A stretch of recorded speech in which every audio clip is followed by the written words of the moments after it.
So, ano po siya guys? Charis. Walking lang sa takaron. Okay. Natay ko ay race sa Sunday. So, dili pwede mahago ang inyong auntie Charis. Katubigan na naman diri kaayo guys. Sa Manila, nag-ulan man dito gabi. Uy. Tubigon man diri sa gagian. My gosh. Murag na sa iyo sa among plano ba. Ano kay kauban guys? Morning! Ali, naka-mobiles. Mga pinakita 7-Eleven. Aga? 7-Evelyn? 7-Evelyn. 7-Evelyn. Walking na gid meron ha. Walking as in. Basta akong shoes. Wag pa ko naglaba.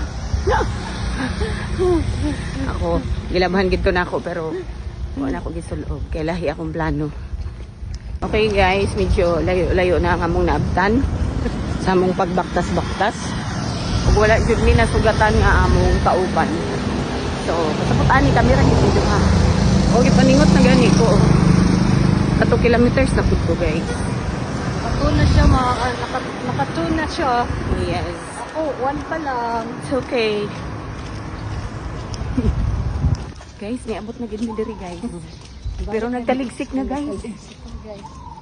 Balik na mi. Taligsik na.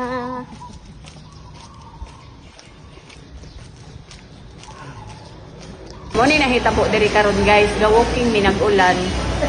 Mangaon na lang mi nya unya basta di man mo pangaon, muundang ang ulan, magbaktas na pud mi para matunaw among gikaon, di ba? Amo yan. Absan lagi guwan. Absan ang ulan guys.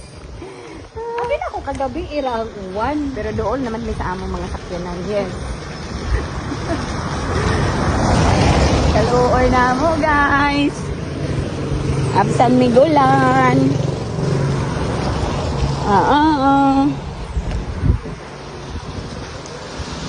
Wapag di magpasakay sa amo.